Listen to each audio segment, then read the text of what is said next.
Check it out. We are bringing you the heat on a Sunday. See what I did there? Sunday night heat. Anyway, it is Mr. Young.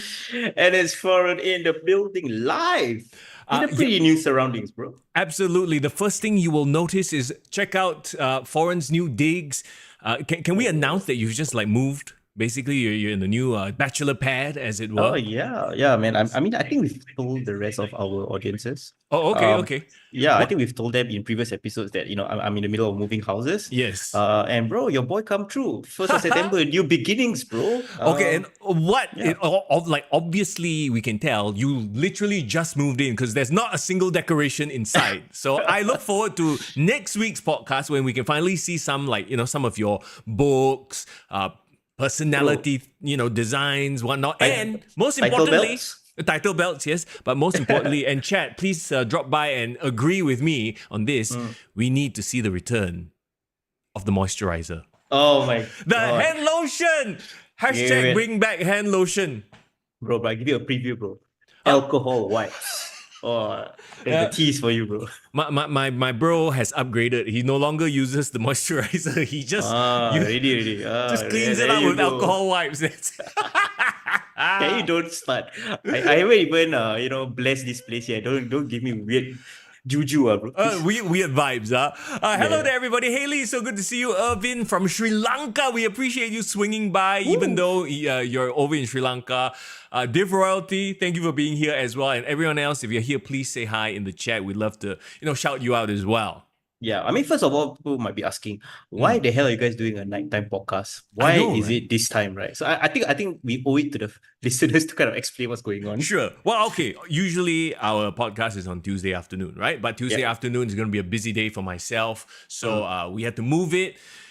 Originally, we were like, okay, maybe we can do Sunday afternoon or we can do a recorded one. We're like, you guys love the live element, right? There's that. And also, I've been at Singapore Expo the entire day. Oh my God. So my day just doesn't end, right? So there was Bash in Berlin last night. I did a live stream and everything, right? And I was up till 4 a.m.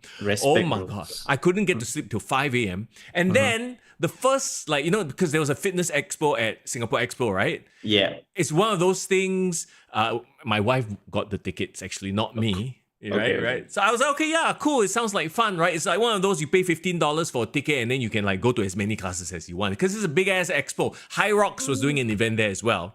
Nice. Okay, wait, so it's like a fitness expo, all kind of sports and classes? Correct. So they have multiple stages. They have a dance stage, they have a yoga stage. Then the main main sponsor is Hyrox. You're familiar with Hyrox, right? Yeah, I'm familiar with all these competition. I see a lot of my Fitspo friends doing all these competition things. Bro, can I just say this, right? Hyrox is the most brilliant idea. I'm surprised nobody else came up with it first. So, okay, Hyrox is essentially competitive gym. Okay. Because if you think about it, right? Okay, the thing about Spartan is it's a bit intimidating. Some of the obstacles, intimidating, right? But the idea is you challenge yourself, you push yourself and you get dirty as well. There's that allure, right? But it also turns some people off. But everybody loves to go to the gym. So they did it where, okay, you have to do X amount of this exercise, X amount of this exercise, X amount of this exercise within X amount of time. The fastest person to do it gets on the leaderboard. I mean, how brilliant of a concept is that? How simple of like I said, competitive exercising.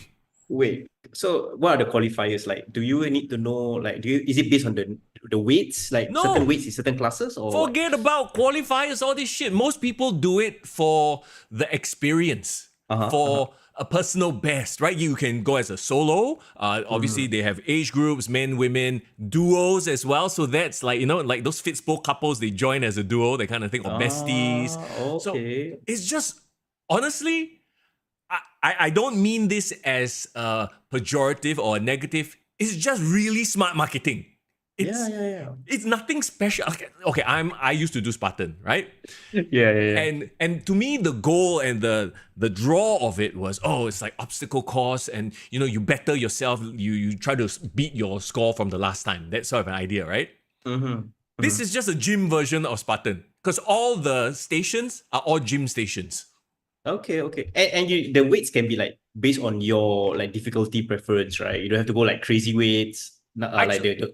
How do they choose that? No, I think there are set amount of weights that you have Okay. to push or pull or throw or whatever nonsense. And then there's I the see. skier machine, and that's the other thing. With Spartan, you have to seek out specific training facilities to train the obstacles, right? Yeah.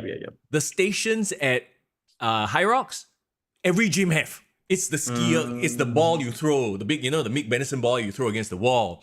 Okay. It's lifting weights. It's like, wow, competitive gymming. I am amazed nobody thought of that. Bro, and you know what that happens? You know what that means, right? Right. Ah. All these Instagram influencers, want to come across like, wow, I'm a fit sport, Yeah. must take part in this kind of competition. I see suddenly a bunch of people who I've never seen gym because they want to look good and be considered a fit sport, fitness influencer. They're doing all this kind of stuff. But there is the camaraderie thing too. It's because, like I said, you can take part as a group, you can take part as a duo. Like you do with your friends, like one friend to another friend to another friend. It spreads. It's once again great marketing. Take my hat off to that. Alright. Does anybody want to go and join Fitspo with me? I mean, Fitspo, join Hyrox with me. Does anybody want to be a fit sport with you, Mr. Yang? Okay, sure. Okay. Where's the next one, bro? If you can convince me to do it, I'm down, bro. I don't know lah. I just say only lah. By tomorrow, I lazy already. That aside, so essentially, I spent the whole day doing the yoga classes. Oh, okay. More your speed lah. Yeah, I see all these hyper gym bros. I'm like, all right, y'all do you, I'll do me. All right. Well, bro, but I mean, speaking of exercising, bro, I've been exercising the whole day as well. Let's go, moving, right? Bro, packing and taping your cardboard boxes. It's an entire workout on its own, bro. Wait, did you manage to find everyone, whenever they move, right, they will suddenly find and realize, hey, I have this box of Blu-ray, DVDs or VCDs. Was there anything like that? Did you find any hidden treasures? Bro, I have a treasure trove of there's this one box that I have under my bed. I haven't opened in years, right? Wait, bro. I don't want to know about the box under your bed that you use the moisturizer with, okay? Some magazines and shit. We all know where this is going. We all been there. First of all, they are magazines and DVDs, but it's not what you think, Mr. Yang. WWE Raw. Yes, magazine. It's all my DVD collection from Raw 15th anniversary that I bought in 2007. I'm sure there's the best of Bra and Panties match VCD No. somewhere. Unfortunately, they don't sell that. Oh, shit, do you remember Sanjay VCDs? Last time, right? WWE always have this Sanjay guy who's the distributor. Yes, exactly. And they were the ones who I don't know how legal it was if you think about it, right? Like them selling these VCDs. I think they were just doing it on the side, and then WWE, they weren't global they were global, but not as they didn't have their people everywhere. I shall not ask much questions, right? One thing it was nostalgia for me is last time the big thing was on top of collecting DVDs for pay-per-views, or Raws, there used to be all this biography that has since been, put up on the WWE Network. Yes. But I used to love collecting biographies. Like I have the CM Punk Best in the World 3 DVD set. With all the bonuses. I have the Mania of WrestleMania for WrestleMania 90. I have the biggest collection. So seeing it was so nostalgic, but it hurts knowing that I'm probably gonna give it all away or throw it away because what's the point? The only thing I can keep is just the video case itself. Yeah, and even then, what's the point of keeping that, right? Yeah, I don't even have the player. You can't even play it on PS5. It's like PS3 or something. Cannot. Yeah, so it's kind of I might as well throw it away. Yeah, man. But I did Marie Kondo the shit out of my stuff. So you'll be surprised, bro. I only have 4 boxes to bring here. Yeah. Well, I mean, it can be quite therapeutic to, Marie Kondo your shit. But that aside, Referee Ryan, is good to see you as well. Referee Ryan, who recently got caned until, chala. I saw the pictures, bro. You more man than me, bro. He says, is this the after hours? I guess you could call it the after hours show. Hey, after 10 o'clock, we can swear, lah, bro.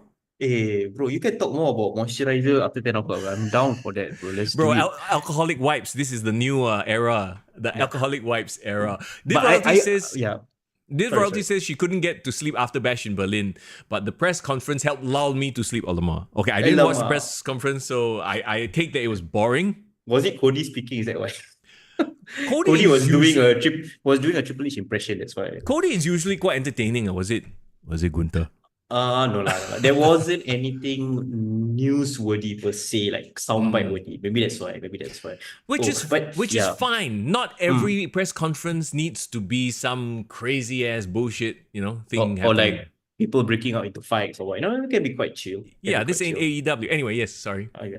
No, no, I was saying right, like because I realized my room is so much bigger than my previous room. Yeah. So I hear myself like my echo. Yeah. And Oh, like yeah, so technically I'm like moving into like a service apartment where it's like shared facility. So I do have like I would say roommates, but like the uh, whole hall there are like other rooms of tenants.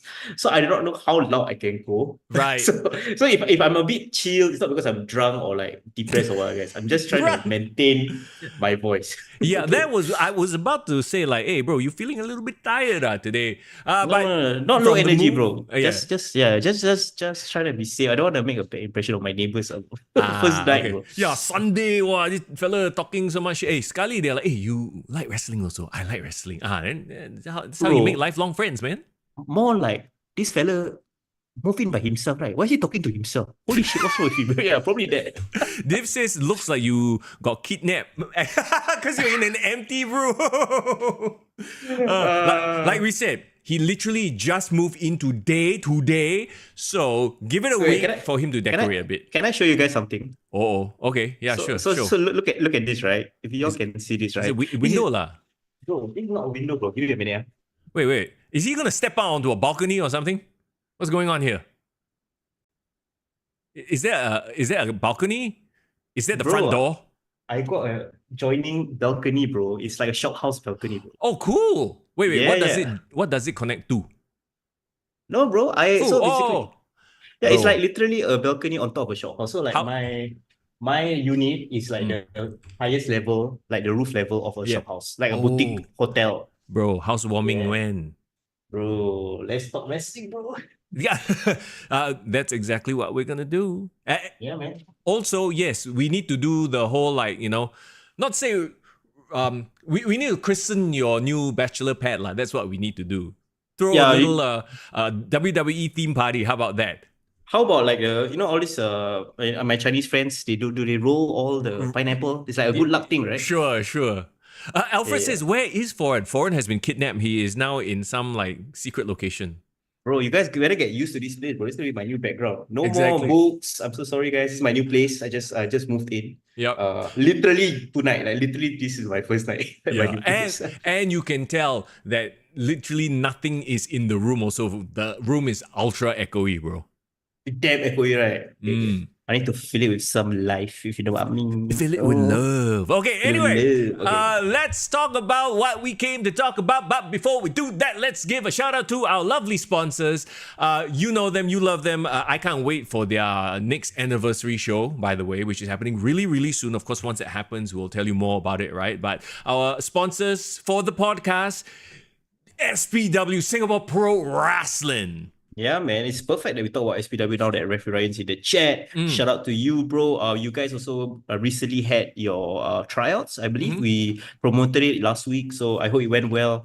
Bro, the anniversary, I believe, is the 12th anniversary of SPW. Is It's it? gonna be, yeah, because they started in 2012, right? So Ah. yeah, so it's 12 years, bro. The longest running promotion, the first ever promotion in Singapore. So congrats to you guys. And we can't wait, man. I can't wait for Butcherman versus Yeah. bro, for the title, bro. Can't wait for that. Absolutely. That is going to be a banger, as the kids like to say. So, of course, if you love wrestling, why else would you be here on the podcast? Go check out some local wrestling when you have the time. Okay, SPW Singapore Pro Wrestling. Check out their socials for all the details on when their next event will be. And, of course, you can find out ticketing information there as well. Bro, bangers, bro, bangers. It's not just bangers for local wrestling, bro. We've been having bangers since last week.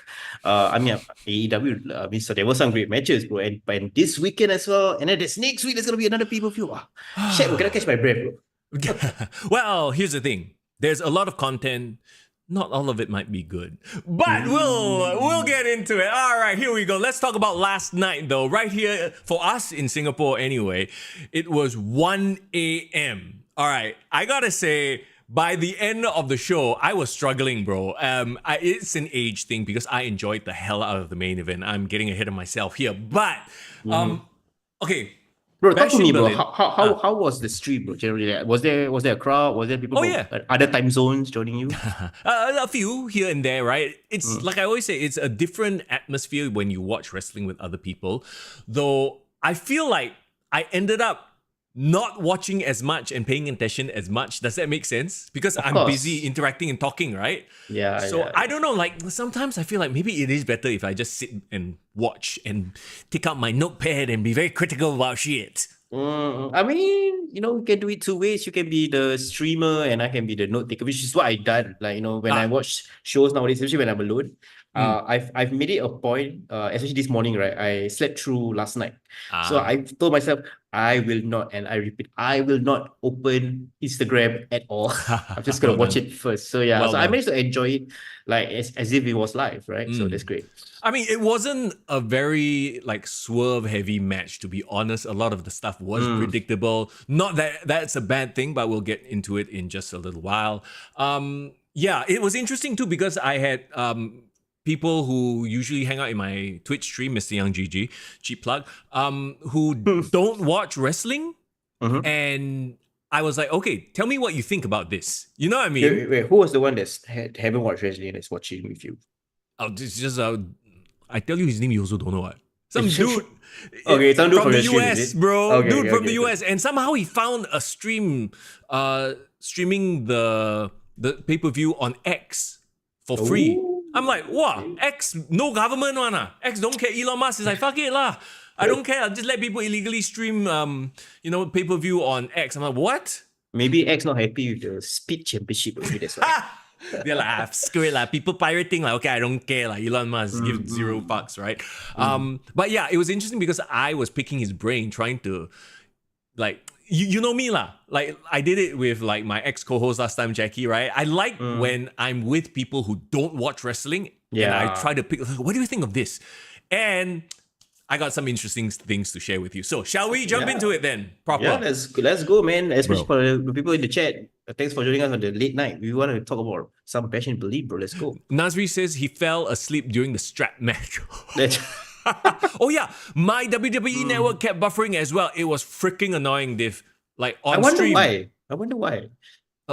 I don't know. Maybe it's Germany got bad internet thing, or maybe they are really starting to move everything over to Netflix, so they f lah. Don't care about their WWE network or cock. Oh my God. I remember last time WWF during the Attitude Era, they Mm, always say like, oh, shout out to all our European audiences yeah, from Sky Sports yeah. Network and that kind of stuff. So I don't know, is it maybe because like you said, their broadcast was a bit shitty from there? It's I cannot don't know. transmit. Or maybe it was on our end, like our fiber optic. Oh Hey, no. don't get me Do started not on local fiber optics, bro. I had a whole don't drama repeat. with that. Don't You repeat remember? that. You Don't remember? But repeat okay, that. the first thing that really struck me, once again, I Mhm. say this every time, every PLE, right?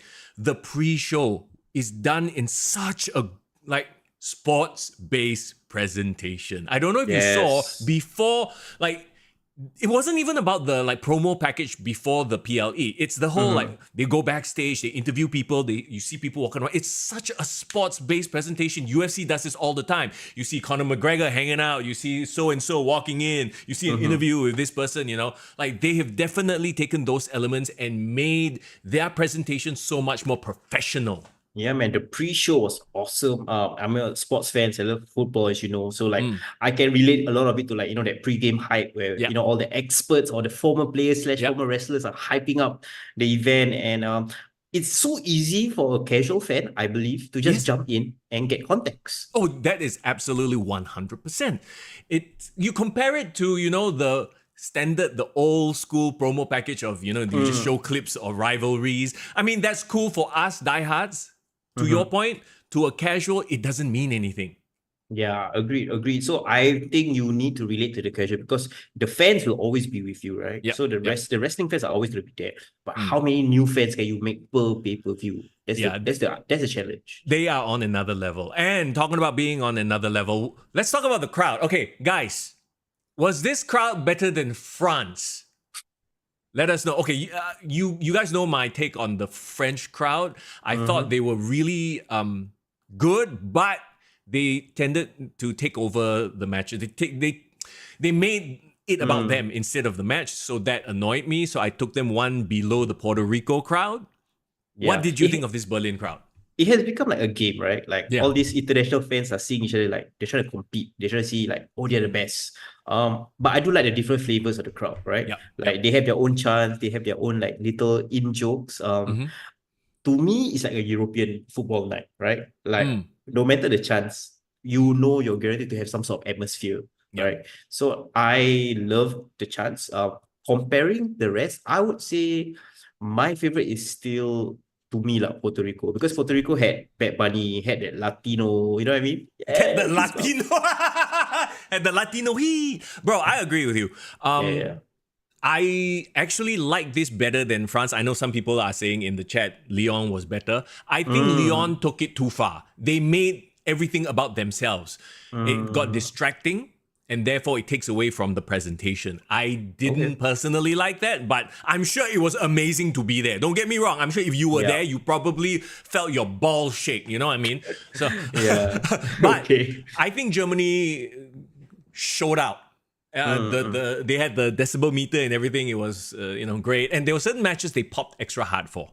Yeah, I love it. I think the crowd is like, they're of course rabid because they don't see enough WWE, but also they follow the story, they react accordingly. So it's like, not as if like the heels get cheered or the babyfaces get booed, you know what I mean? I think, a part of it is because they don't get this very often, right? It's the, they are so starved for this. I like what Alfred said, the German crowd, they were respectful when the wrestlers wrestle. So except for the main event, they got a little bit rowdy, they disturb a bit. But for the most part, when there was action, they were like watching and reacting properly. And they weren't, certain crowds, they love to be what?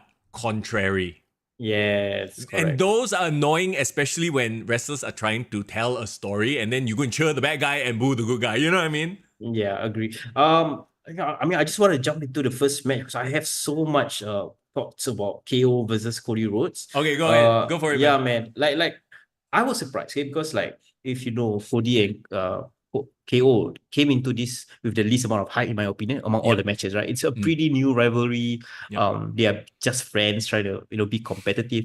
So I wasn't feeling it much. But bro, this match itself, I'm gonna have a hot take here, bro.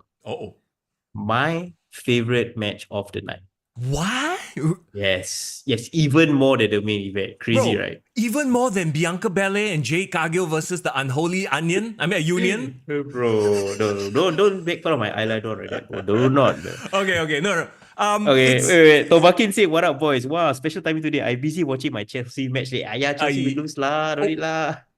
I'm no comment. I'm no longer a football viewer, so I don't really care. But there is a hot take because I think there are at least two other matches that are more exciting, more crowd interaction, more storytelling. But I do agree that was a really good match. Yeah.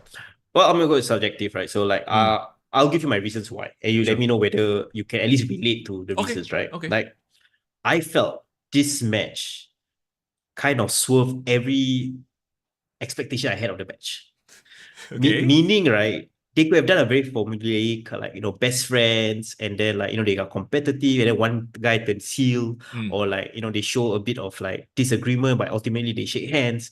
But I felt like there was enough Easter eggs that that it's definitely good. This is the start of a potential heel turn for KO, but they didn't go about it in such an obvious way. I would say not obvious, but in such a typical formulaic way, right? I know what you want to say.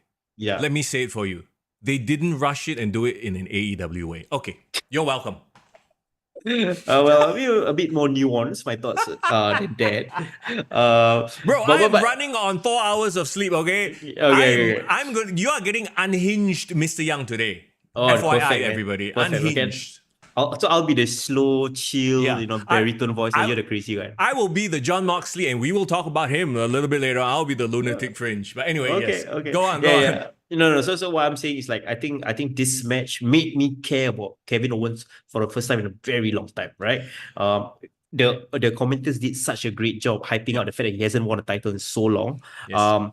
They brought up this thing that I think I didn't pay attention to on SmackDown. They were targeting like whether Cody Rhodes had a knee problem as well. Yes, the knee injury. And Yeah. and that played into like the last part where they say, has KO lost his killer instinct? Why is he not attacking the knee? If he was the prize fighter, he would have done that. And then Yes. to the point that the commentator was shitting on him, like, hey bro, why you never take advantage? Yeah, Which is so rare. It's such a rare occurrence. All right. So like I love every nuance of it. It made me pay attention more than a lot of the matches on the card.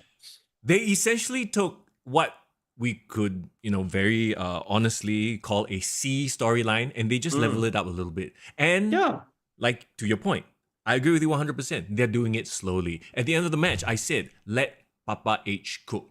Because you know that he has something in store for Kevin Owens, right? Like, the whole, teasing the apron powerbomb thing. You know what this is? Okay, I hate to compare, but Will Ospreay and his Tiger Driver. So it's like you had... okay, there are similar beats here in that, will he do it? Won't he do it? He doesn't want to be a horrible person doing it, but then he loses. Because I feel like in this case, they are going to do it better, and they've already started it better. Yeah.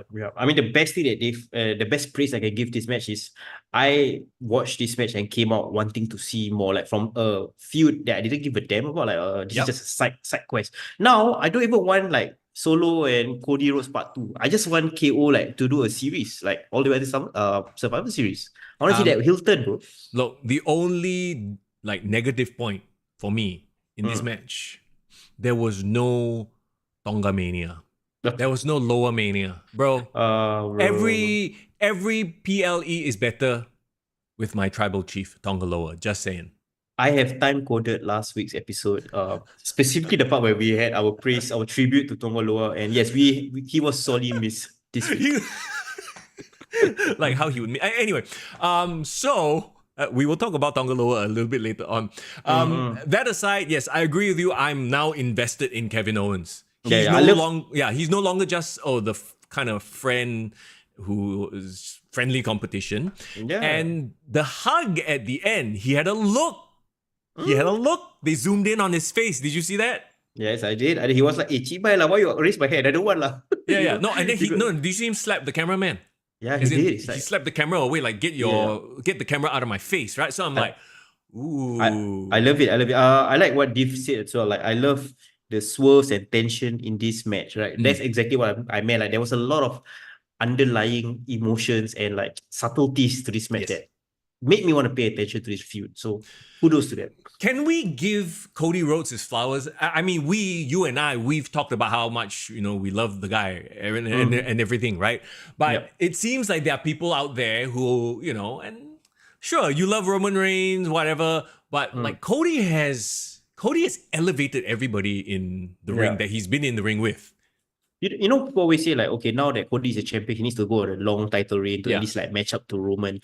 I would argue he should go the other way around. I think he should drop his title randomly. Like, even to KO, I think he should. Like, here and there. Because I think his legacy shouldn't be competing with Roman to have the longest title reign. I think that should be just Roman's accomplishment alone. Yeah. I want him to be a fighting champion, but I also want him to be human. Right. Like, I think he can lose to KO and win it back just in time for Royal Rumble when The Rock comes back. You know what I mean? Like, why not? Because let him elevate other people. KO deserves that title run, man. It's been too long. Well, now that we have Gunther holding on to a title and his whole thing is long title reigns, hey, we might just see Cody dropping the title, getting it back. Because you have two main titles, you can do that with one of them, right? Yeah, and then he needs to be like a 20-time champion or something like Ric Flair or something. You know what I mean? Like, lose, win back. Yeah. So I think that could be his legacy, and knowing the guy that he is, maybe he wants to be a company man with or without the title. Oh, talking about company man, like I see so many videos of him just taking time to like really spend time with the fans as well. Like he is the new Cena, if you think about it. He is, and he's so glad that his WWE and wrestling as a whole has been represented by somebody like him. I mean, I would want him to be the ambassador for my company. He looks so good. Exactly right. I mean, even like his hideous neck tattoo. I think most of us have forgotten about that already. it adds to his like, okay, he needs to be a wrestler, got need to have a bit of age, but he can be well prim and proper, you know what I mean? Make him lose to Tongaloa, says Stoverkin, and Stoverkin has the emotes. Oh my god, I love it. I love the emotes, bro. Okay, anyway. Bring it back. Okay. I will agree. I enjoyed the match. I enjoyed especially the storytelling. I wouldn't say this was the most entertaining match to me, but once again, it's subjective, right? Yeah. I mean, it's the best of a good bunch, right? Like, it's at the end of the day, it's really what's your preference, but it surprised me as well, bro. Really surprised me as well, because I thought I was gonna be like a mark for the main event, which I am, but yeah. Which is kind of crazy considering some of the other matches we're going to talk about. But the next match, I think, is unanimous worst match of the. Come on, brother. Okay, well, are we lying? Are we the liars? Are we lying to the gut? Like, really? Okay, first of all, you got Bianca Belair and Jade Cargill. They're cold, right? They're trying to heat them up, tell this story. It doesn't really work. They got a huge pop when they came out because they look at them. Right now, Jade Cargill is all presentation. Okay? And the second the Unholy Onion came out, Alba Fire and Isla Dawn. And I get it, you know? Isla Dawn, as the kids say, she got the gyat, right? Yeah, man. She got the gyat. Yeah. You know about the gyat, right? Yeah. Look at Mr. Young hanging out with the Gen Alphas. Anyway, she got the gyat. Dude, when their music hit and they came out, I paid attention to it closely. I was like, okay, is the crowd even gonna react? Bro, there was not a sound. If they switch on the decibel meter by accident, it'll be at 0, maybe -5. Dude, it got me thinking, right, bro? Like, do you think they gave them the title as like a charity case? Yes. It was done for the pop of the moment. They should Scotland, right? Yes, in Scotland. They should have never taken the titles of Bianca and Jade. Yeah. I feel like it was a wrong move. Because they could have really gone on a long title reign and elevated everyone else, and still kept their allure. Because now they lost the title, right? Yeah. They had to win it back, and in the 2-3 months since they lost the title, they really haven't done much. Okay, was one of them injured, or they had to take time away or something? Because they were kind of just not there or not featured as much. So I'm wondering if maybe one of them had to go away for a while for holiday or whatever. Like maybe that is what it is. But no. I agree with you. I would have rather them tell their story, because we all know that the end game is Bianca versus Jade, right? Yeah. I don't know. I think it's because it's a mixture of things, right? Like, it was Scotland. They wanted to give at least one of the Scots a reign, right? And also, secondly, it's because remember Alba Fire's mom passed away right before the event or something? Yeah. That's why I thought it was a charity case, lah. That's why. Okay. I don't think, maybe not that. It's probably the home crowd thing as well. But since they won the titles, they've also not really featured much. And whatever they've been featured in hasn't been, good. They are cold. And when they came out, I was like, oh my God, like literally nobody cared, And the match itself, first of all, Jade should stop wearing green, because this is just low-hanging fruit, because she's still green. Bro, I almost want to say she should just stick to very basic moves, like almost like a Gunther. No, I understand why she's in the tag team. She definitely needs scissoring. She definitely needs somebody to guide her in the ring. So this is the best spot for her. But I think what you mean is she should be the least experienced person in the ring at all times. She can't be like the third least experienced or what. I'm not saying that Alba Fire and Isla Dawn is inexperienced, but I feel like Jade Cargill's greenness was exposed even more, because I feel like the Unholy Union is also not like the most skilled in the ring. So it makes it way harder for us to enjoy the match. I feel like, I don't know if this was a case of they just had zero chemistry. There was a lot of miscommunication. The accent too thick. I don't know what it was, but I swear, bro, I was watching it. I'm like, there were moments where they were literally like holding on to each other and having a freaking conference, a Zoom call. Like, I'm like, what the Like there was Oh, no you got smooth. that. You got that right. You caught it too, right? So it wasn't Yeah. just me. I wasn't just nitpicking. Like it was very bad, awkward timing all around. At one point, I was Isla Dawn's knee injured as well. Like she kept gripping onto it, but it didn't lead to a storyline. So I assumed that she legit tweaked her knee or something. It was just rough, bro. And once again, Jade, she tries to do power moves, but fancy power moves. I almost want to say just stick to scoop slams, power bombs, and like the basics, because Keep it simple, yeah. keep it simple so you don't expose yourself. Because there are times where they're just trying to extra lift, and then she like fumbles her a little bit. It's like it doesn't look smooth. It looks rough, and not in a realistic way, not in a Gunther. It looks painful and dirty and not ballet way.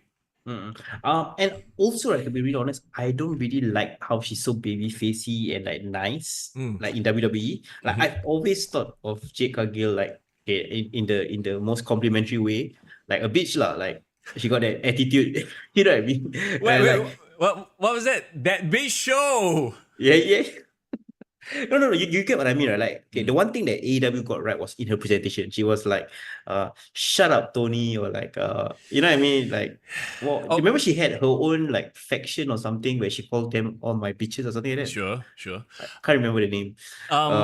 Okay, so then the question was asked in chat as well. Who should turn? Should it be Bianca? Should it be Jade? Right? I feel like they want to present Jade as a babyface.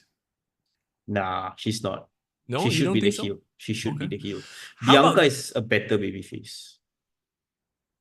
We all know Bianca's a better heel though. We remember her in NXT, and here's the thing.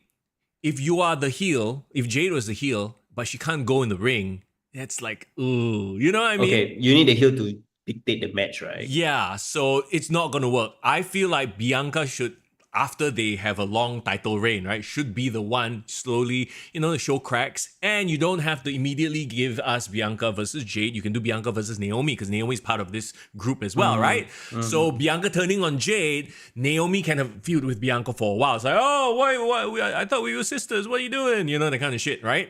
So at least you prolong the payoff, because Jade is like your Omas at this point. I get it. That's gonna be a very, very interesting swerve.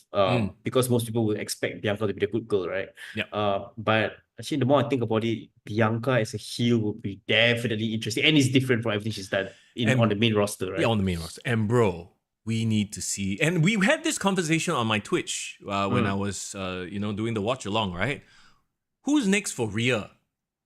Because, and I'm talking about from an athletic point of view, because we know that Rhea is like one of the best wrestlers, men or women, best wrestlers in the WWE right now, right? Yes. And Liv, she's not at her level, but storyline wise, we want to see it because of the storyline and emotional investment. I'm asking the question, who is the next Charlotte Flair to face off against Rhea Ripley? Because you remember those two had a great match of the year at WrestleMania, right? Yep. I feel like Bianca Belair could be that person, and Bianca as a heel versus Rhea Ripley that is fresh on the main roster. I mean, that's always been the dream match, the next dream match, right? So but then I think they need to go through that Jade Cargill and Bianca dissolution first. Yeah. If it happens earlier, then maybe they can do WrestleMania next year. I don't know. Hopefully. Maybe next year, maybe the following year.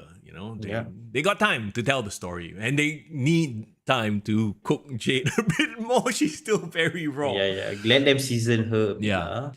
So Bianca, Jade, they win. The first thing I said was they never should have lost to begin with, so I guess it makes sense. And it sucks for Isla Dawn and Alba Fire, because they're just gonna slide down now.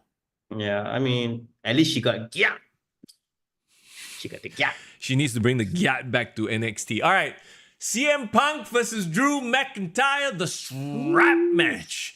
And amazingly, this was the second worst match of the card to me. To me, anyway. The one that I enjoyed the second. I mean, I enjoyed this more than the tag team women's match lah. But like, I don't know what this says about the rest of the card being very entertaining and well built. Maybe that's what it means.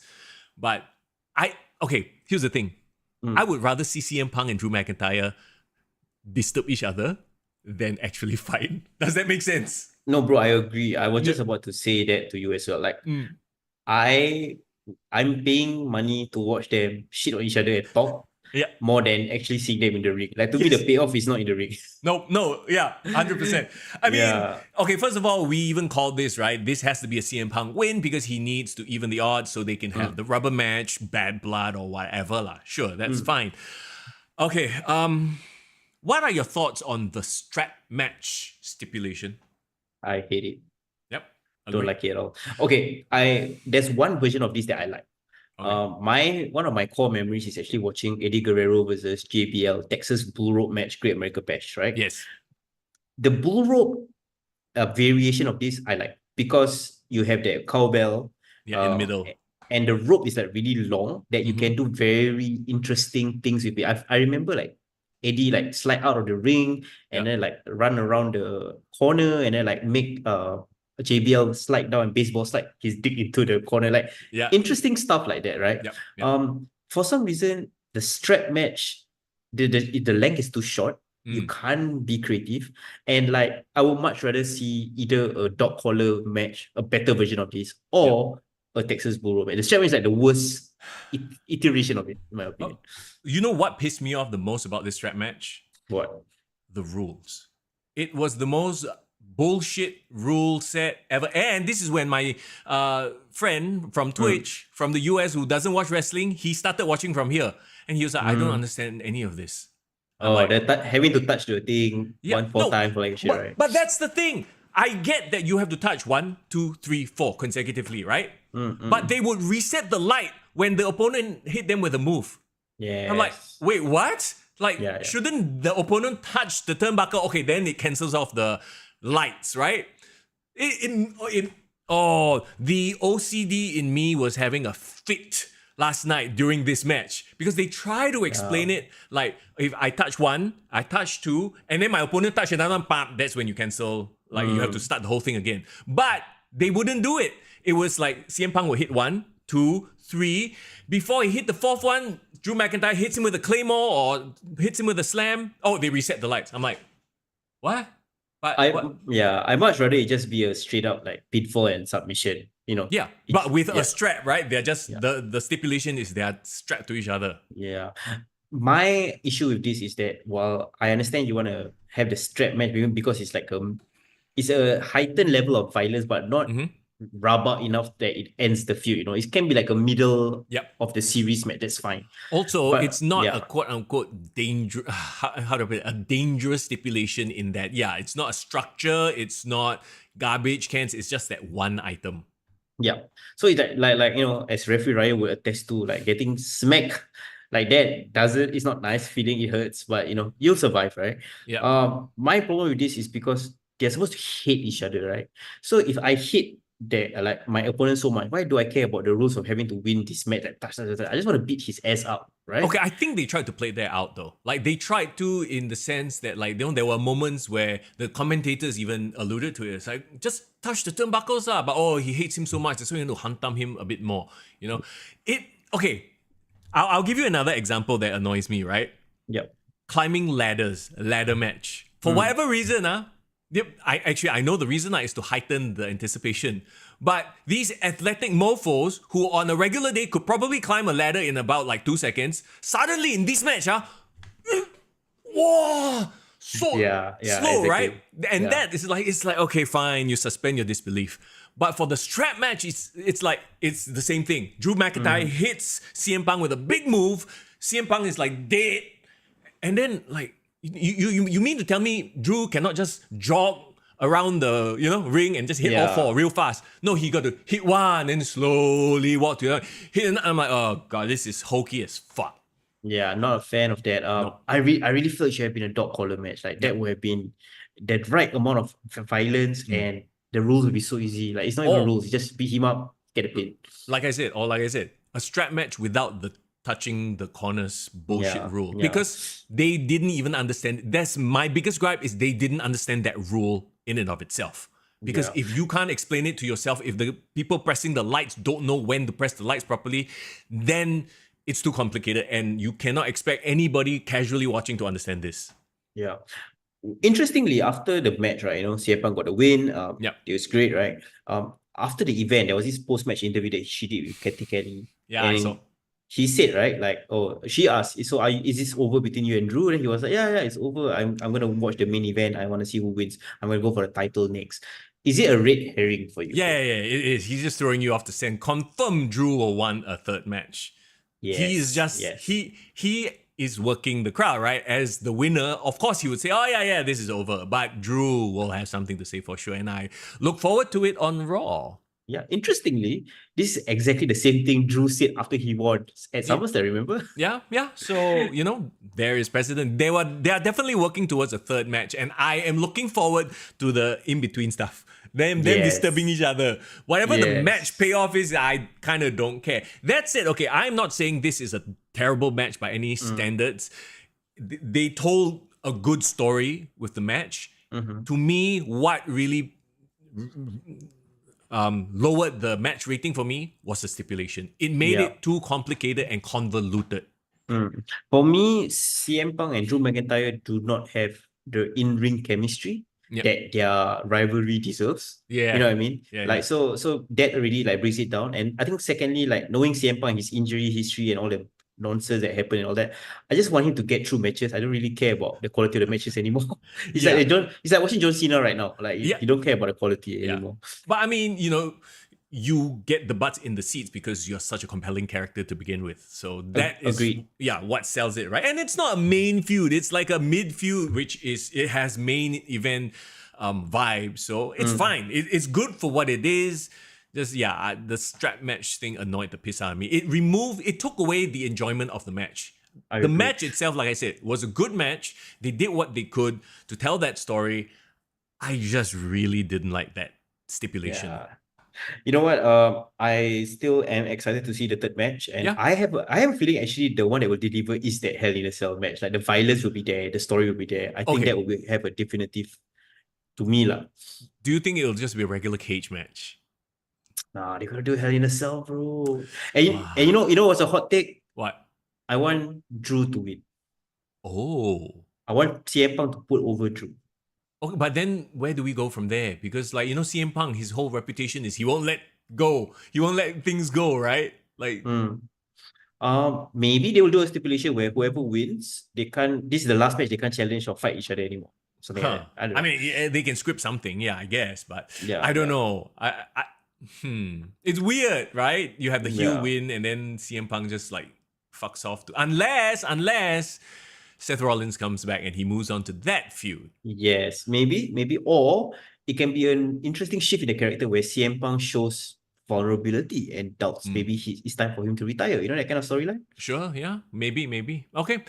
There you go. That's CM Punk, Drew McIntyre. Like I said, I was most looking forward to this match. It ended up my fourth favorite match, i.e. second last. Bro, it's not really a long list, so it's fine. Yeah, that's true, right? And very easy to digest and watch. Once again, WWE PLEs, they are just made for busy, the common man like myself, the busy common man. Yeah, was man. to stay up for 3 hours till 4 a.m. Speaking of busy common man, I just got a text from my girlfriend asking, is my podcast done already? So what the fuck? All right, we got to truck through this. All right, Terra Twins versus the Judgment Day. I enjoyed this match from a sports entertainment perspective the most. I was sports entertained. Yes. The payoffs, were all there. Dom getting his comeuppance, Liv getting the comeuppance. But my one critique and criticism here is that, yes, they gave us all the, the good feels, the payoff, right? Yep. The Judgment Day look like a bunch of chumps. Oh, yeah, exactly. Absolute chumps. I was just about to say that, there's no one from Judgment Day that has any manners or I thought Finn Balor would at least retain some of that, but he didn't in this match. It was so bad. We were all speculating maybe Jey Uso can come out and help. At least with, you get Jey and Sammy to come out and help, you even the odds. So Judgment Day don't look like a bunch of bitches, right? Yes. No, the two of them just beat the piss out of the entire Judgment Day. So I'm like, I can't take the Judgment Day seriously anymore. bro, like one time Rhea Ripley, one time Damian Priest can take out the entire Judgment Day. It's not even like a slog. Like it's Yeah. easy work for them, bro. Yeah, cannot lah. So I feel bad for the judgment. I mean, for the Judgment Day, but I enjoyed the payoffs. Oh, bro. But Terror Twins, bro, they have money written all over it. I saw one comment, right, saying that they should challenge for the tag team titles, bro. Oh, Right? so kind of like a China vibe where Rhea Yeah. goes for the men's titles, Yeah, I think Rhea can go there. Like, I feel like she okay, maybe not a singles run. Maybe Yep. that's a bit too much, but like tag team title run with Damian Priest. Do you see how Rhea manhandle and like scissored Dom or something? Yes, like stack. She high stacked Liv Morgan. That was woo. Yeah, I mean all those aside, but like yeah, she can go with a man, bro. Like, and she has the not just the physique, right, but the Yep. wrestling ability. So Yes, 100%. go for Like I it. said earlier, men or women, she's one of the top performers right now in the WWE. Do I think they'll do it? No, I don't think we Yeah, are at that maybe stage. wishful thinking, but where does like Damien and Rhea go from? Okay, say for example they finish up with this Mm. whole issue, right, with Judgment Day. Where can they go? Because I feel like it's so good to keep them together. They Yeah. feel like money. But what Mhm. other context can you keep them together unless it's a tag Okay. team? Somehow you need to make Finn and Liv seem like a threat on Raw. They Yeah, need to course correct. Maybe I don't know, they do something dastardly to them, but they need to have the upper hand by Raw. If not, their heat is completely gone. yeah. I hope Finn has a match with Damien and actually like beats him or like just shows some sort of violence to elevate the rivalry. Yeah. Maybe Finn and Damien at Bad Blood sounds like a good match, so Yep. they should work towards that. I think they should, and hope. But the problem is, right now, Finn still feels like a bit of a chum. You know, he's never like he hasn't gotten the upper hand even once. Why do we even feel like he's a threat? You know? Yeah, I agree. It's a bit tough, but to me the most interesting part about Judgment Day is them getting beaten up. So it's Yeah. like a bit sad. It's not manners lah, but No, yeah. no. Okay, so there you go. Like once again, that was my most sports entertainment match. My favorite wrestled match is the main Okay. event of the evening. Of course, it has to be, right? Yeah, Gunther versus Randy Orton for the World Heavyweight Championship. Mm. Everything about this match is it's the reason. How do I put this in a way that I don't, make the AEW marks cry? Everything that Gunther is, he's a throwback, right? A power bomb is deadly when Gunther does it. Yes. A sleeper hole a splash off the top rope can finish you off. I love this. It makes him so unique and different in landscape where now you need like 3 crossroads or 5 RKOs, or in AEW's case, you need to drop somebody on their neck with a tiger driver to finish a match. Sometimes not even. Bro, 2024, right? In 2024, this is the kind of wrestling that I want to see, right? I want this to be the norm. Like, to me, there's some quintessential matches that Yep. define an era. Yep. Like the work rate match, like Shawn Michaels and Bret Hart, or Mr. Perfect and Bret Hart. Even like in the early Ruthless Aggression, Benoit and Angle, Shawn Michaels and Kurt Angle, like those were like amazing matches. Later Yep. on, PG era, Undertaker and Shawn Michaels. Yep. There's certain matches where like, man, if this was the style that this WWE does, man, I would be so happy watching. I can like focus. Remember that time, the black and gold era of NXT? Yep. There was those certain matches, and I mean, I'm sorry to say, like Adam Cole used to have awesome matches. Malachi Black, you know what I mean? Like the era. To be fair, okay, their matches it's kind of what they do in AEW, but I think they toned it down a bit because Triple H, okay, don't go overboard with it. Now that they have free reign, they just go overboard with that kind of like, the new style, as it were. Like, Bryan Danielson loves to do this new style, right? Yeah. To me, this was, and a lot of it probably has to do with the fact that Randy just doesn't want to take all these unnecessary bumps. So, which is smart of him, right? He extends his career by years and years, by decades, and like he makes it more realistic. Every chop, he's like going to die. Yeah, exactly, right? Remember that one part he should throw an F-bomb? He could like Like, oh my God. And then you feel it because, Gunther lays it in. Randy's, it's like a perfect storm of, and Randy was so giving to Gunther. To me, this was Randy passing the torch to Gunther. He made Gunther. Yeah. Everything he did to him, like, he made Gunther feel like a next level wrestler. Yeah, you know why it's so good, and you brought up a great point, right? Because both of them, right, came from this old school mentality of less is more. Yep. Lay your shit in, snug but safe. Yes. So everything that they did, right, I felt every single move. There wasn't no wasted motion, as they say. The way Randy sells and moves in the ring, it just comes up so well against like a juggernaut like Gunther, who even though, right, if you really look closely, right, actually Randy is bigger than Gunther. Bro, Randy is bigger and taller than Gunther. It's so weird. Yeah, I know, but the way they fight, I feel like Gunther is the menace, like the bigger threat.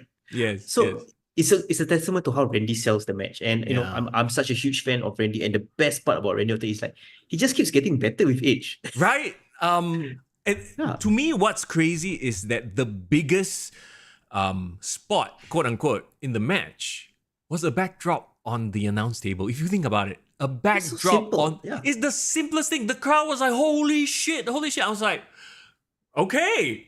I respect them so much more for this than, freaking jumping off a ladder onto real glass.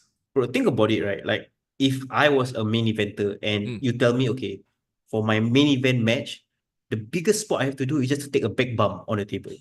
Like, that's my move.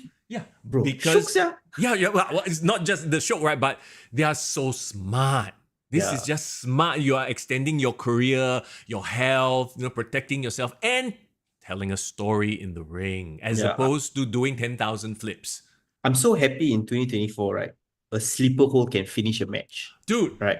So I've been saying this, right? Like UFC, mixed martial arts is so predominant in our media now. And one of the most common submission maneuvers in the UFC is what? Sleeper. It's a rear naked choke. It's a sleeper, right? So I've been saying like, hey, someone should bring back the sleeper as a legit finish.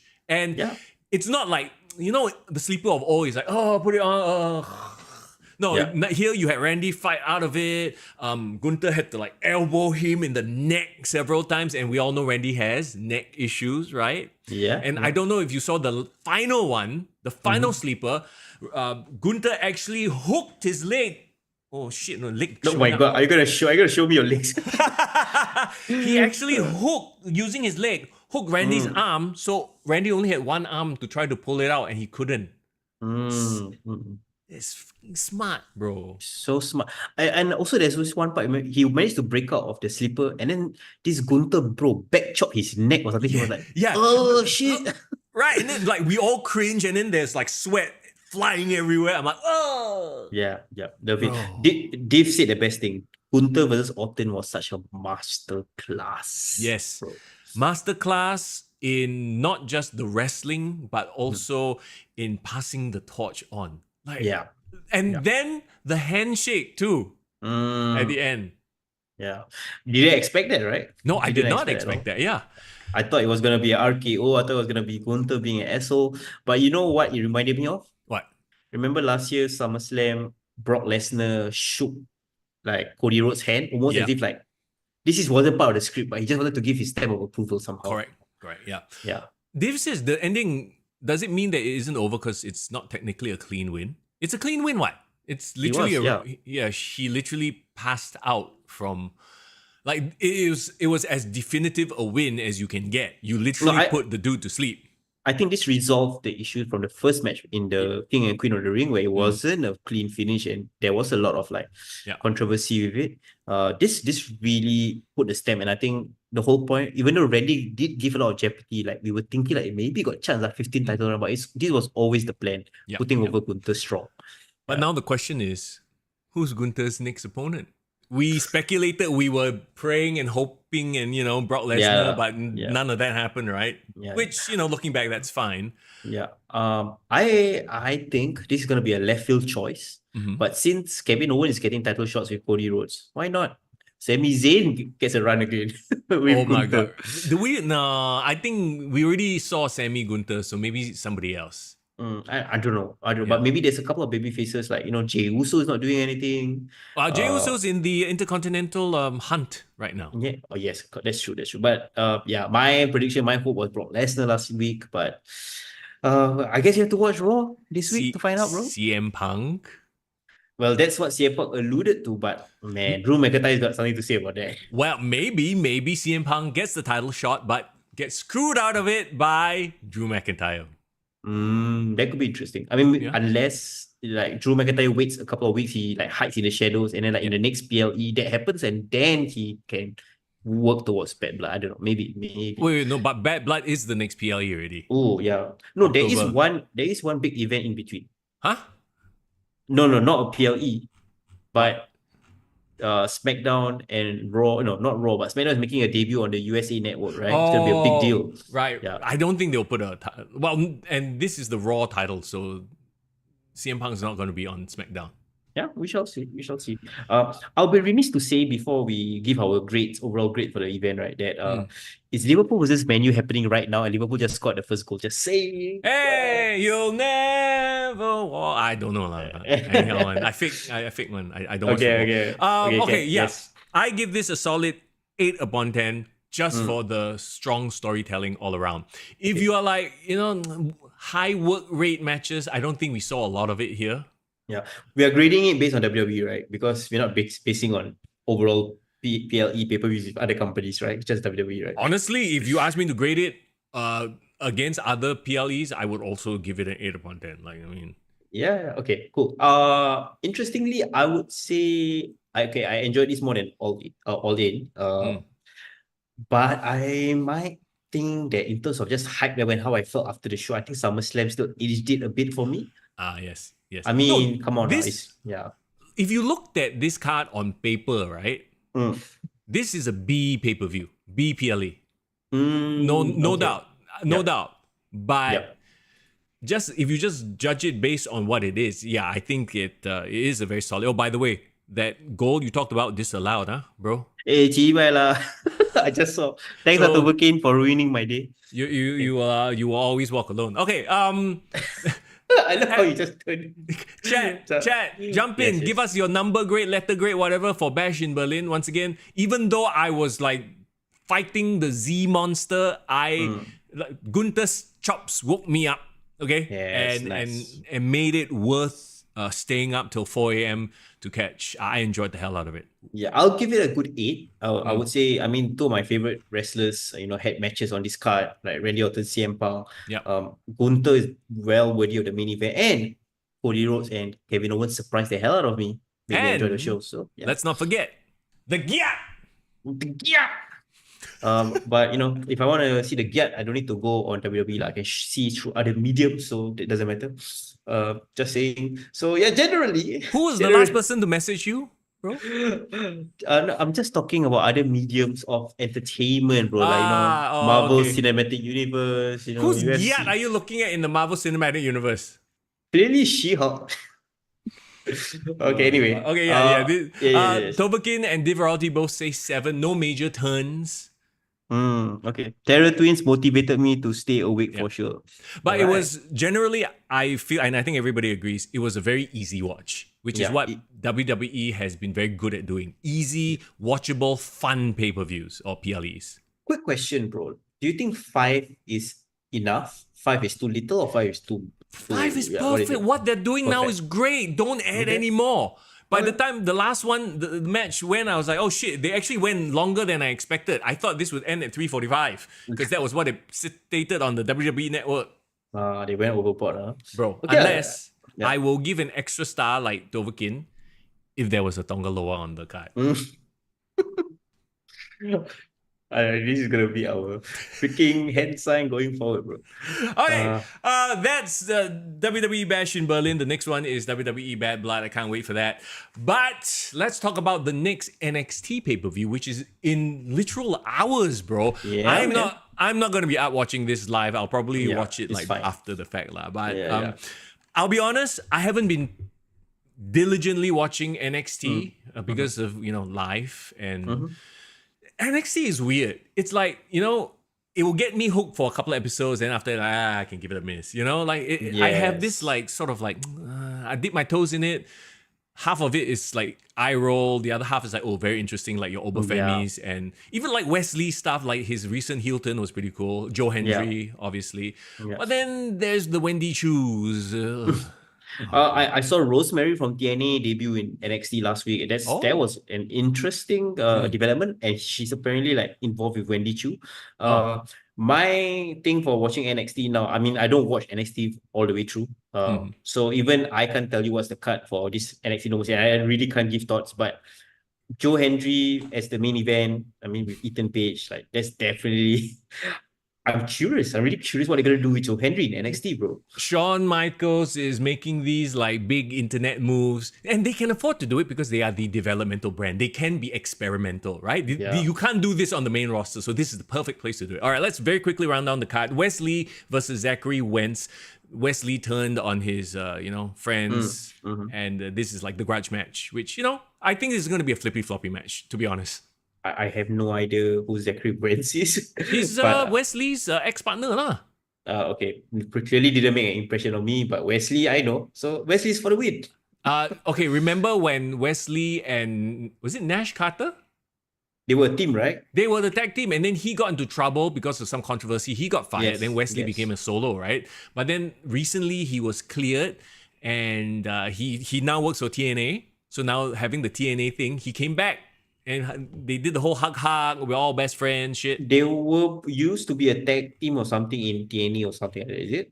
The Rascals. The Rascals. Oh, okay, I've heard this name before. Okay, cool. No, and they were a tag team, Wesley, MSK, there you go. MSK. Okay, so I remember their tag team name, I don't remember the other guy's name. So Wesley for the win. Because I really like Wesley as a talent. I think he's a much better Leo Rush. He's much more likable, yes. This seems like the match they always wanted to do but never got the chance to do because Zachary Wentz, aka Nash, whatever, got fired. And now they are like, okay, since now TNA and us are buddy, we can do it lah. That's what it seems like to me. Interesting. But again, I don't care. Look, this will be your if you like the flippy stuff, this will be your flippy match of the card. Okay. All right. You got to sell the card to me because I really have no context of these people. Chase University versus Nathan Frazier and Axiom. I like Nathan Frazier. Huh? You like them? I have never liked Chase University except for the one girl in Chase University. I think she has a lot of potential. Tia Hale, yes, right? Thank you very much. I love her so much, I forgot her name. She reminds me of like a Molly Holly. Like she's always so eager, but she's way more like energetic and frantic than Molly Holly. But they give me that same vibe. Very likable. I don't like Chase U because they put Duke Hudson in it, and I think Dante Chen should have gotten way more upside. But Duke Hudson got the push. So now Rich Holland is in Chase University. And then there was that, what a come down. Yeah, from the Brawling Roots to Chase University. And then they had this whole thing where Rich is trying to prove that he's a nice guy, a good guy. He's trying to join shit. I did not. Every time they do their backstage skit where they are in a classroom, I groan, I roll my eye, and I do something else. I hate it. Yeah, we're spending way too much time on this match. Let's move on then. Let's move on. NXT Women's North American Championship singles match. Kalani Jordan, who has impressed, even though when she won the title, remember we were all like, who? Yeah. She's since impressed, and we can tell why she won lah. Wendy Chu. Wendy Chu seems like Nikki Cross, but from Timu. Budget, like Y6 thing, you know? Yeah, honestly, I thought actually the gimmick had potential. Like when she became a bit evil. When you remember she came back and she suddenly was like this sleepy girl, but she's a bit evil. I thought the Purge giving me the Purge vibes, but it just didn't do much with it. Like there wasn't no follow up, so I didn't like that. Yeah. It's 2024. If you're gonna do a supernatural gimmick, you better make it very compelling. And She's literally a sleepy devil. I don't even know what the hell she is. You know what she is? She is like Alba Fire and the Gyat. Okay? Bro. Isla Dawn is now the Gyat. They are ideas. They are not fully fleshed out characters. They are like, oh, we have an idea for a character. Well, insert a little bit. Oh, we are witches. But have they done anything witch related? Even if you want to go all in on that, you know what I mean? Yeah, and that's what Wendy Chu is. So, bro, this is like the worst new generation era gimmick that you can think of. You know, it fits in that era. Yeah, but not the best one. You know. No, absolutely not. Okay, the next match I think is going to be one that a lot of people are excited for. But it's kind of like, okay lah, Obafemi's going to win lah. Because really, Tony D. Nah. To me, I don't even think Tony D deserves. Not even deserve lah. To me, okay, you see, I remember the 4 NXT 2.0 breakout stars. Remember they had that match in the what was it? They had that cage. They had that cage match with the NXT originals from Black and Gold. War Games, like a War Games, remember? Yeah, long time ago. Yeah, so it was like Braun Breaker, Grayson Waller, Tony D, and who's the fourth one? I forget. No, Carmelo Hayes. Carmelo Hayes versus then you had DIY. Ciampa DIY, got Gargano. So basically the OGs lah. The OGs, yeah. You see who's the one that is the odd one out, right? Yeah, 100%. Yeah, there's a reason why he's still in this spot. Tony D, it's not a good gimmick, bro. Him and Chase University, same problem. This is an 80s gimmick that, like, you know, he's the mafia boss, Tony D. Okay, whatever. Like, calm down, you know? Yeah. It just doesn't work. Again, new generation era gimmick. Even full-blooded Italians was more menacing. Remember them? Yes. No, bro, that was all Nunzio. Nunzio was the best. Yeah. So let's... Obafemi all the way, bro. Oh yeah, we are all Oba feminists here. Roxanne Perez versus Jada Parker. I actually like Jada Parker as a character. I haven't paid enough attention to know what she's like in the ring. But I actually like whenever she cuts promos, she has this like pissed off face that's very... How do you put... Like, she looks legit when she acts. So she's a natural. She's a natural. It's one of those skills that's very hard to, like, you know, put a pin on it. But when you look at her, she seems authentic. But that's great. Like you know, like Sami Zayn or like Kevin Owens, they're just genuine. In their performances. So I agree with you. I haven't seen enough of Jada Parker again to make an opinion. What's exciting me about this match is not really the match.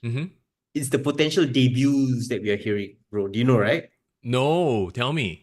Bro, so there's rumors that we're gonna see Stephanie Vaquer, I can pronounce her name, and Julia appearing on this show.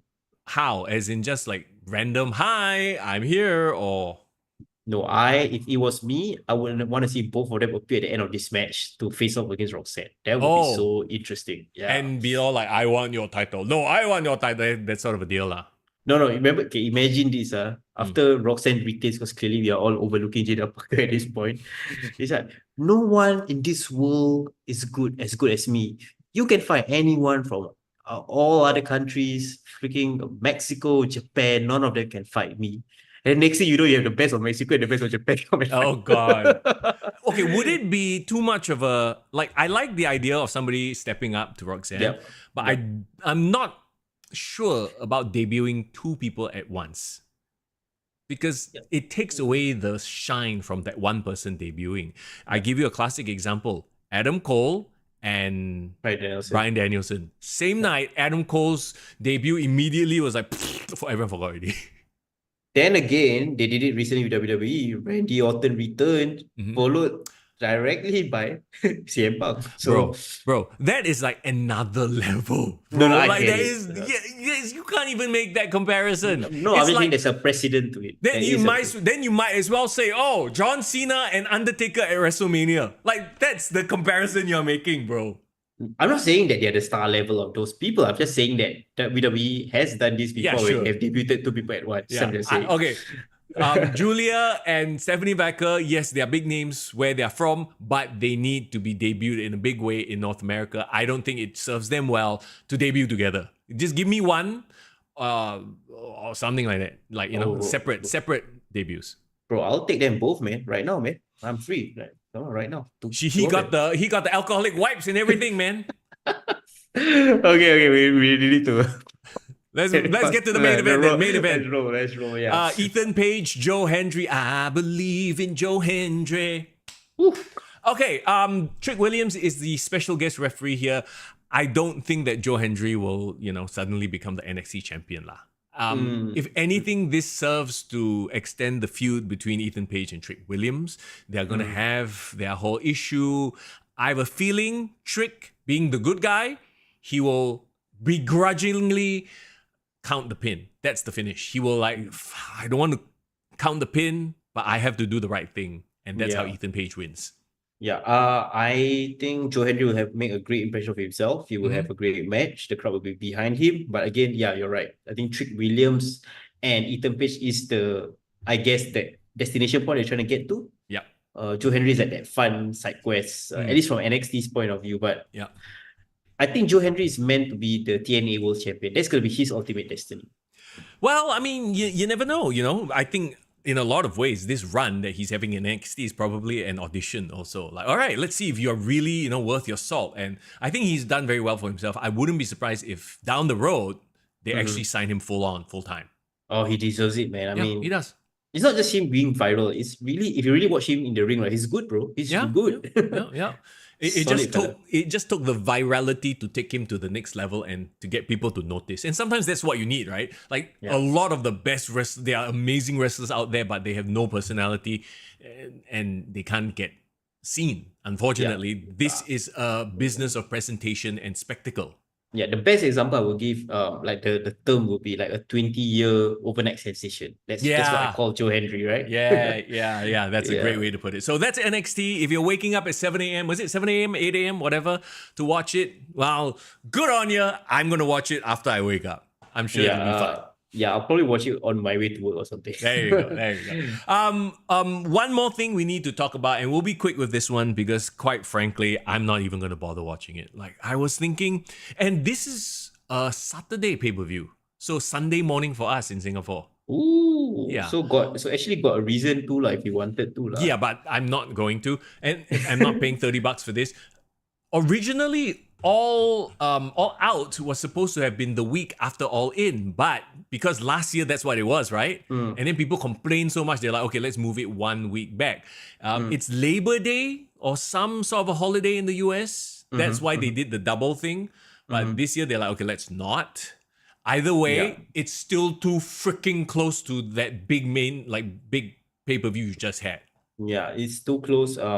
But I would say that at least they tried to build up some of the feuds so that even though it wasn't on the All-In card, there's a payoff at All Out. See, I talked about how WWE has A, B, C storylines, right? Once your A storyline resolved, B becomes A, C becomes B, and you heat up other shit, right? They always have something, even if they had this weird situation where they have two pay-per-views, they can they can very easily have two pay-per-views with two main events that people want to see, with A and B storylines, right? If you look at the card for All Out, it's literally first match, Will Ospreay versus Pac. They literally just started this, with Pac coming out, Poison Ranaing Will Ospreay on the ramp. Yes, it's a cool visual, but what the are you doing? Like, look, the Poison... fuck. I'm getting worked up, bro. Take your time. The Poison Rana as a move is one of those moves, if it is pulled off, I blame people like, who used to do it all the time in NXT? Like Adam Cole, that group lah.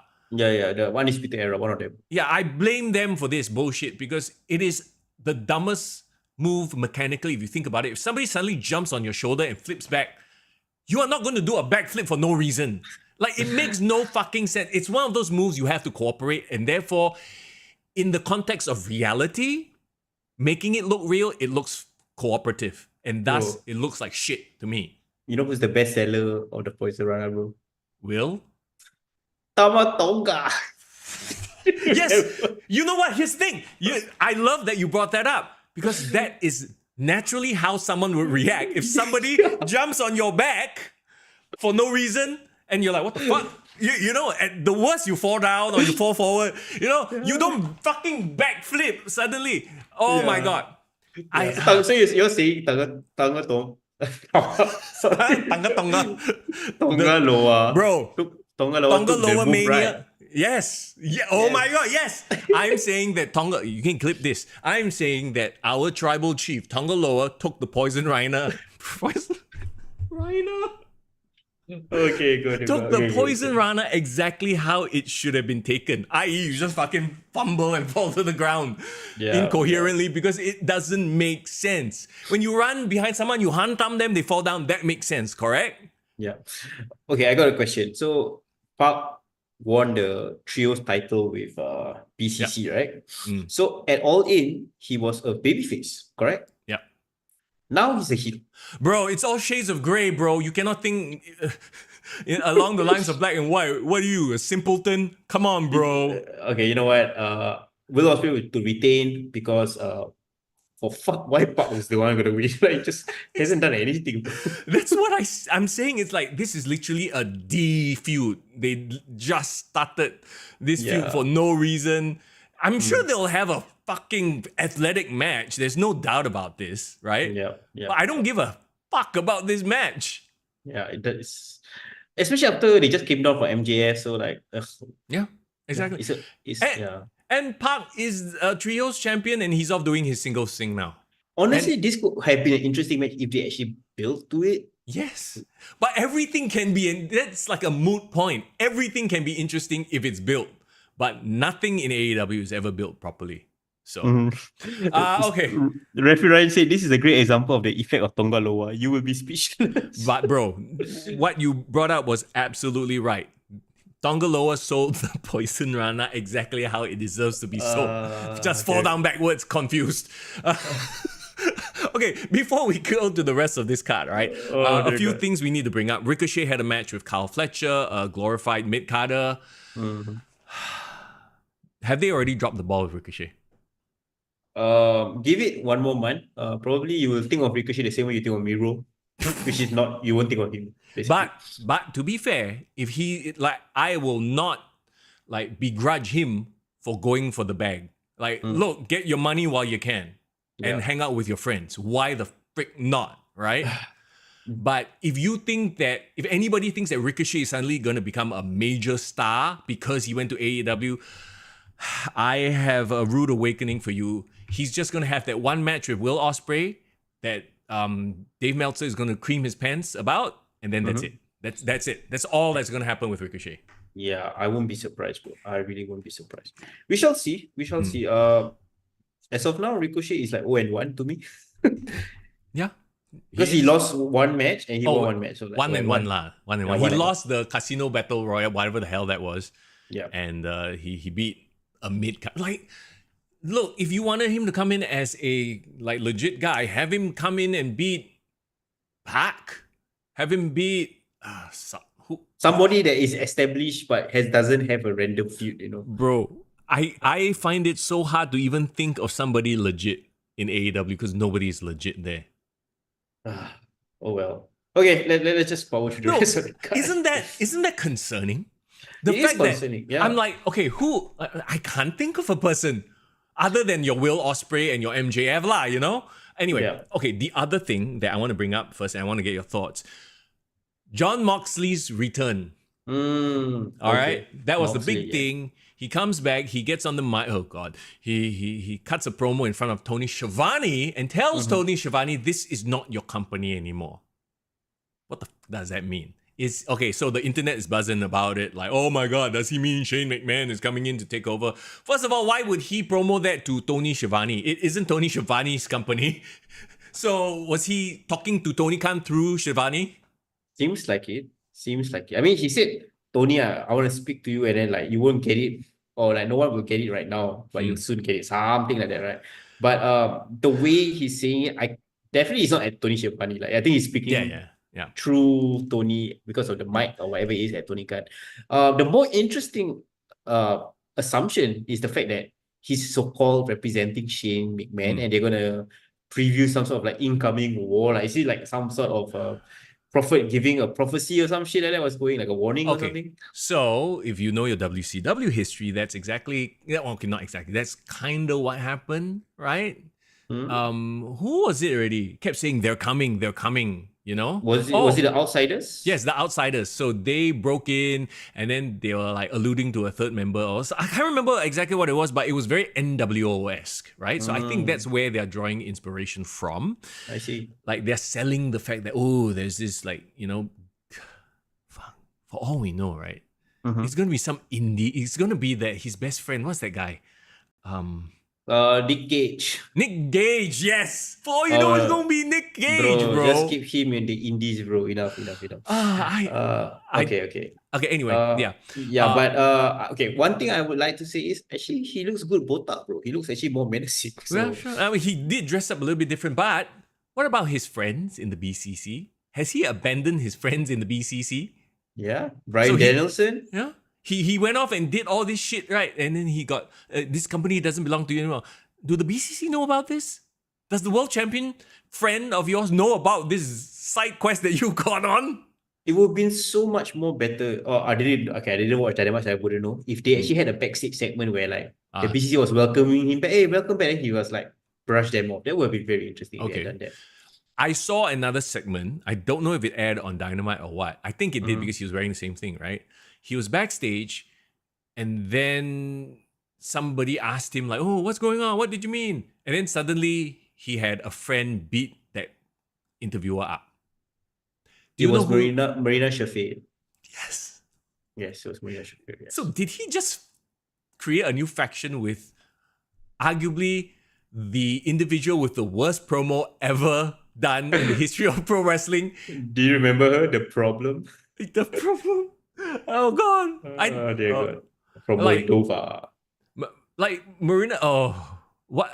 Maybe they're finally, you know, putting her to good use. But like, you got Marina Shafir and you got Moxley teasing a fact. Like, I don't know, man. None of that has aura, right?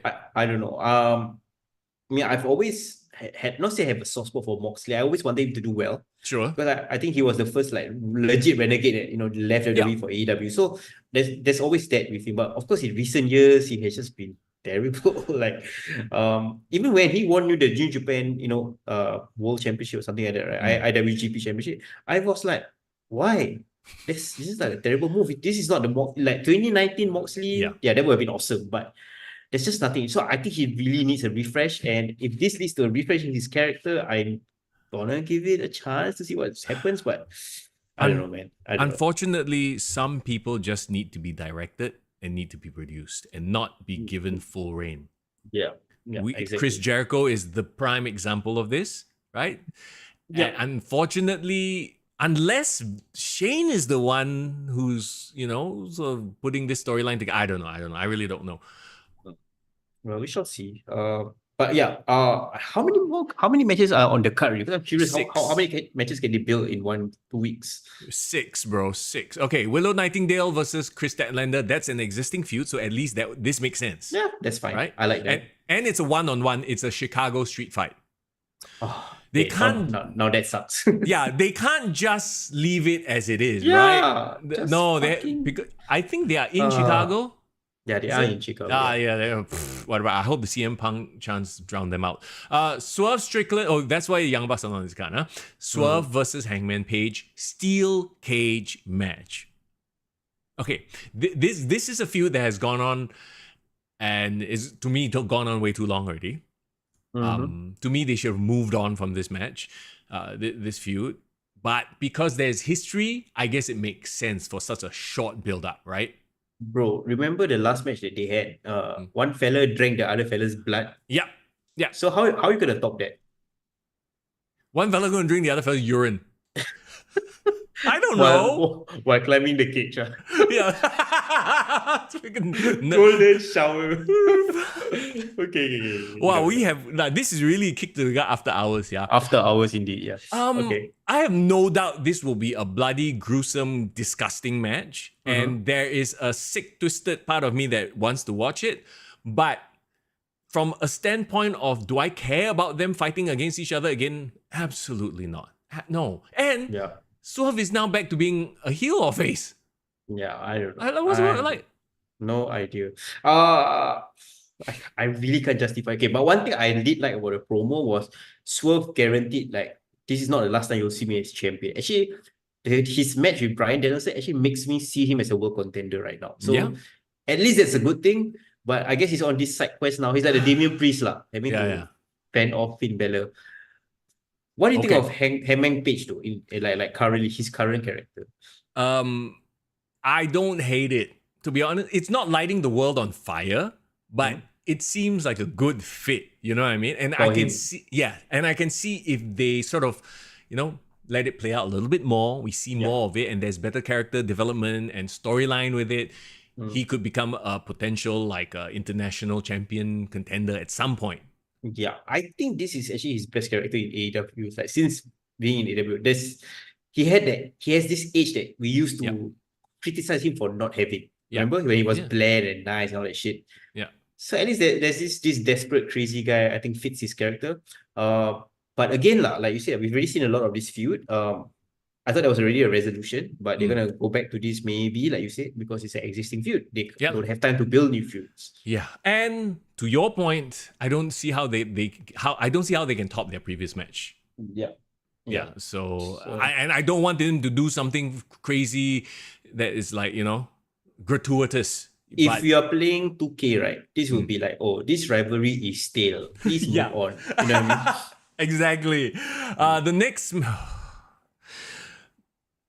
In all metrics, the next match makes sense, right? But absolutely nobody in their right mind wants to see it unless you are a goddamn mark. But apparently this guy just signed a new deal as well. So, Tony Khan got to put him out there, right? And I read rumors actually that the deal that this guy signed and other re-signees as well at AEW is like spoil market type of deal. Like, people of their level would not ever be paid this amount in WWE. So basically, he just did a Chelsea lah. Just bought overpriced players lah. Sure. The match I'm talking about, MJF versus Daniel Garcia. Okay, I can't fault it for not having a story, right? Because there is a story. Yes. Yeah. But I do not give a fuck about Daniel Garcia. I don't like. Am I a horrible person? MJF dropped him on his head, quote unquote, ended his career almost. But he comes back, takes off the mask, has the most blank, like this fella got no emotion on his face. It's just like, and I'm not like, okay. I'm To not be fair, saying I'm not saying I'm some. The crowd popped for that. I mean, despite the blank expression, the crowd in Wembley was like, "Yo, holy shit, it's Daniel Garcia." Yeah. So there was a reaction. Sure, but Daniel Garcia is not him. He literally is like zero aura. Bro, your Gen Z slangs and phrases are on point, man. On this podcast. I've been spending too much time on TikTok, but like the dude literally has no aura whatsoever. You know what? This is a step down for MJF, my opinion. Massive. He just fell down the stairs. Daniel Garcia is a guy that they've been trying to push, but I don't see what's so good about him, Daniel Garcia and Wheeler Yuta are like same boat. Like literally two guys, for whatever reason, maybe they're really, really nice guys and there's nothing wrong with that. But in terms of having an X factor, like drawing ability, zero. Kosong. Bro, to me, they're perfect for Ring of Honor, mid-card, TV title, which they did fight over. Or even like, I don't know what is the lower tier now, because the International Championship, the TNT, all like same. Maybe they should fight over the FTW Championship, something like that. I would say they are like mid-carders lah. But I guess they're trying to use MJF to build up Daniel Garcia. But my argument would be there's so many other people that can use this spot or need this spot and be better for it. But they don't have the history, so they need the match. Here's your side quest. So I honestly, if Daniel Garcia beats MJF, that would be a huge shock. Yeah, it would be. MJF needs to be the world title picture, bro. That's what it is. Not fighting some mid-carder. Anyway. Next one. Mercedes Moné versus Hikaru Shida. Why? Aren't they both heel? I don't know. Honestly, I do not know what's been happening with Hikaru Shida. Why Hikaru suddenly jumped to the top of the queue or the front of the queue? Cause none of this shit makes sense, and they just needed to have a match with the most expensive signing. So Wait, so what? Britt Baker just move on from Mercedes Moné just like that? I don't know. Maybe Britt Baker will interfere, law. You know. Yeah. You know what? Why not Jamie Hayter, bro? Someone who just returned. Doesn't she need the heat more? Yeah, true. Okay, okay, Britt and Hikaru Shida had like a huge feud a long time ago, right? Yeah.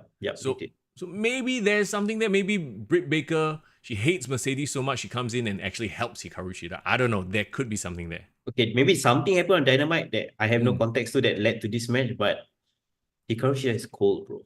It's cold. She's been cold for a long time. Yes, yeah, exactly. cold, bro. Yeah. Finally, here we go. The Oh my god, yeah. I know it's hard. But we gotta go power through it, Mr. Yan. Let's go. the main event. Unhinged Mr. Young is the best. Bro.